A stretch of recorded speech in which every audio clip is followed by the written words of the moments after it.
ሰላም ኣብ መላእ ዓለም ትርከቡ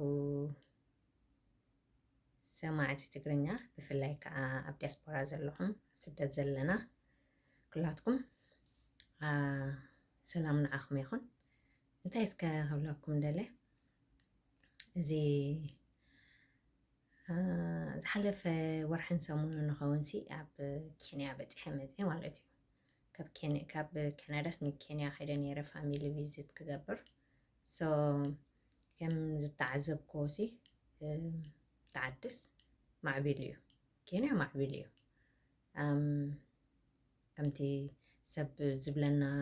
ዝነበረስ ኣይኮነን። ከምቲ ኣነ ሕዚ ብዙሕ ብሰሚዐ ከይደ ካልእ ኣብ ርእሲ ኣቐሚጠ ከይደ ማለት እዩ። ግን ከምኡ ኣይኮነን። ምዕባለ ርኤሉ እቲ ናይሮቢ ከተማ ካብ ናይሮቢ እውን ሞምባሳ ዝበሃል ገምገም ባሕር ዘለዎ ወደብ ማለት እዩ። ከምኡታት ናቶም ከምዚ ንሕና ባፅዕ ዓሰብ ማለት እዩ። ከምኡ ከይደ ተዓዚበዮ ካብ ሞምባሳ ካብ ናይሮቢ 700 ኪሎ ሜትር እዩ። ብ$20 ንሓደ ሰብ ከድና ማለት እዩ። ንሓደ ሰብ $20 ብትያ ሓፃርያ ነይራታ ጊዜ ዝገበርኳ ግን እቲ ዝተዓዘብኮስ ተዓድስ ማዕቢል እዩ። ብጣዕሚ ማዕቢል እዩ። ብምክንያቱስ ብ$20 እንድሕር ክትበፅሕ ትኽእል ኮንካሲ ን700 ኪሎ ሜትርስ ብ6 ሰዓት ኣብፅሓትናታ ትሬን ማለት እዩ።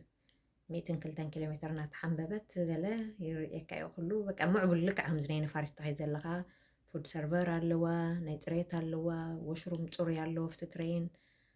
ከምዚ ሕጂ ንሕና ዝሓሰረ ስለ ዝመረፅና እምበረ ክስታይክ ኣሎ ፈርስት ክላስ፣ ሰከንድ ክላስ፣ ሰርድ ክላስ እንዳበልካ እዩ። ከምዚ ኣብ ነፋሪት ምሽ ኢኮኖሚን ቢዝነስ ክላስን ኢኮኖሚ ክላስን ኢልና ንፈላለዩ ንሕና ኣብቲ ኢኮኖሚ ንኸይቶም ዓቕምኻ ማለት ከም ዓቕምኻ ዝበዝሐ ሰብ ኣብ ኢኮኖሚ ዝመርፅ እቲ ዘለዎ ገንዘብ ከዓ ቢዝነስ ክላስ ይመርፅ ማለት እዩ። ፍልልይ ግን ኣለዎ እዩ። ፍልልይ ኣለዎ ልክዕኹም ማለት እዩ። ፍታ ትሬን ከዓ ሕጅስ እቲ ወላ እቲ ኢኮኖሚ ዝበሃል ብ$20 ዝኸድናይስ ብጣዕሚ እዩ ደስ ክብለካ። በቃ ምዕቡል ትሕትና ዘለዎም እቶም ሰርቨር ዝገብሩ እቲ ወሽሩም ክፀሪ ፅጉሪ እቲ ወሽሩም ገለ ሕጅስ ኬንያስ ማዕቢል እዩ። ሕጂ እንታይ ክብል ደልየ ነቶም ገንዘብ ዘለኩም ማለት እዩ ኣብ ስደት 20 ዓመት 30 ዓመት ወርኤቨር ዝገበርኩም ሲ ነቲ ሰልዲ ዝኣከበ ሰብ እሞ ከዓ ሂወት ዝፈቱ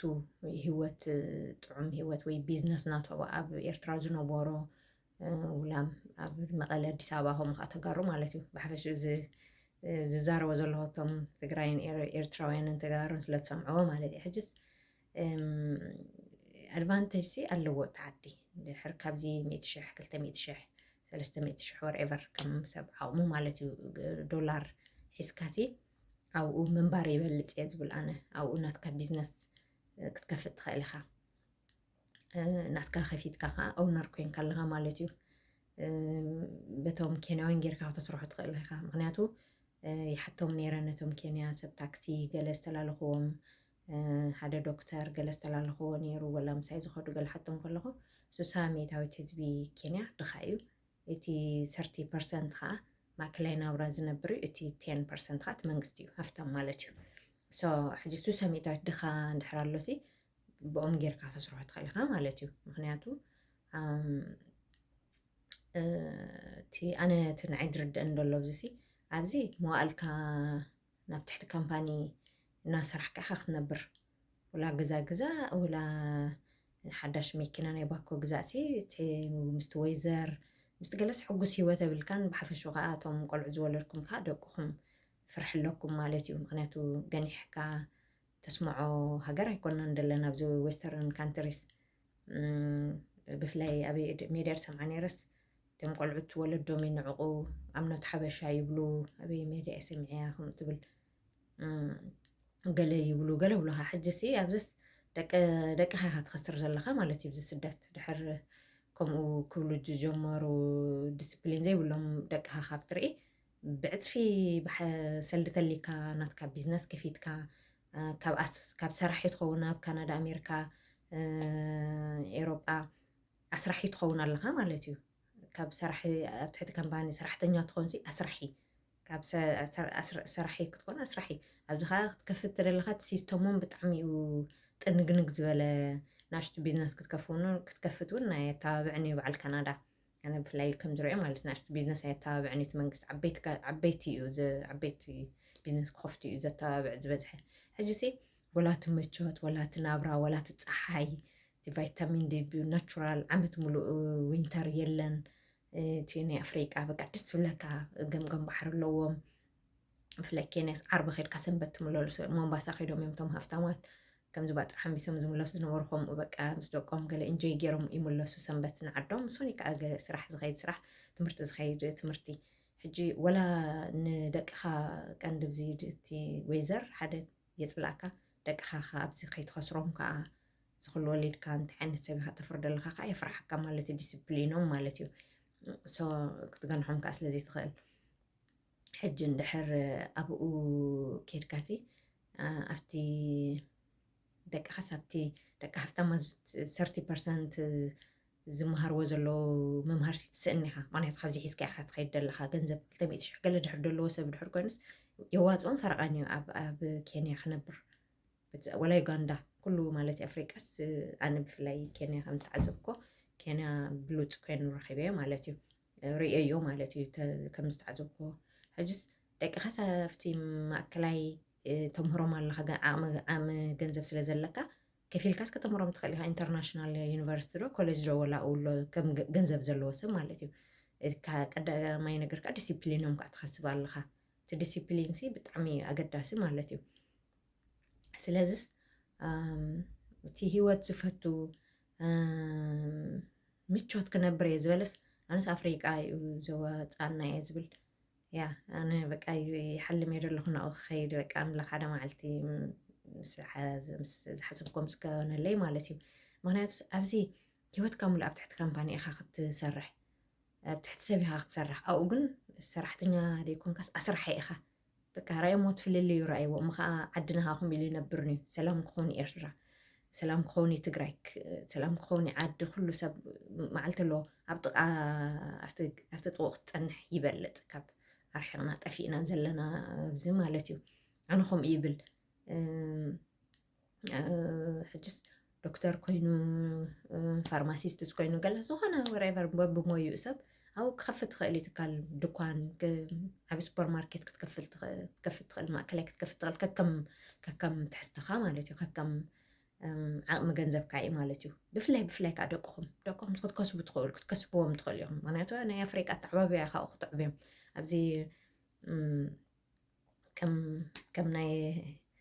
ከይትገንሕዎም ናይ ንዋንዋን ገለ ድበሃል የለን ኣብኡ እንዳገልደምካ ኢኻ ተዕብዮም ከምታ ትገል እንዳተፀፍዓኻ ተዓቢ ኣብ ኣፍሪቃ ከማይ ኢኻ ኣብ እንድሕር ሰዲድካ ክትገናሕ ኢኻ ማለት እዩ ሰጥ ከዓ ክትብል ኢኻ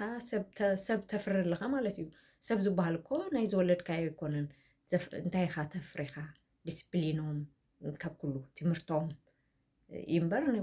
ማንም ሰብ ክወለድ ይኽእል እዩ ግን ኣብዚ ክትገንሖም ኣይትኽእልኒ ኢኻ ከቢድ እዩ ብዚ በቃ ገለ ሕጂሲ ቀንዲ ትደቅኻ ትኸስቦም ምዃንካ ካልኣይ እቲ ስራሕ ኣብ ስራሕ ክትከውን ኣስራሕ ኢኻ ክትከውን ኣብኡ ሓጎስካ ኣለዎ በቃ መሬት ኣፍሪቃ ስለዝኾነ እቲ ናትና ቆርበት ንከምኡ ዝተፈጥረ ስለዝኾነ ሓጎስ ኣለካ ኣብኡ ሕጉስ ትብል በቃ ናቹራል ፀሓይ ናቹራል ፉድ ኦርጋኒክ ዝኾነ ኩሉ ነገር ኣይትረጉድ ኣይትንፋሕ ኣይትገጅፍ ኣብኡ በቃ ደስ ይብለካ ምክንያቱ ጥዑይ እቲ መግቢ ዘይተበከለ መግቢ እዩ ትበልዕ ዘለካ ሕጅስ ኣነስ ከም ምኽራይስ ናይ ብሓቂ ኣፍሪቃ ነቲ ዘለኩም ኣፍሪቃ እየ ዝመርፀልኩም ማለት እዩ ውላ እዚ ዘካርያስ ገሪማ ኣብ ናይ ኣኽሊሉ ዩጋንዳ ዘሎ ዩቲብ ቻነል ዘለዎ ኣኽሊሉ ተስፋ ሚካኤል እናቱ ኣብኡ ዛርብ ነይሩ ስምዕዎት ምኽሪ እቲ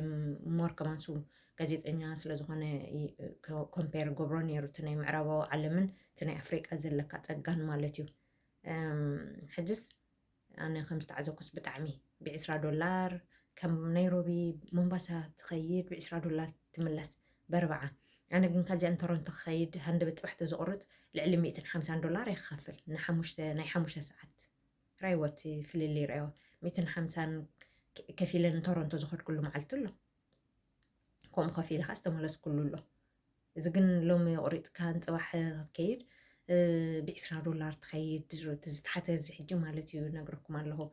أبدأ خزينا أبدأ أنا 5 ساعات بمكينا 5 ساعات ولا بترين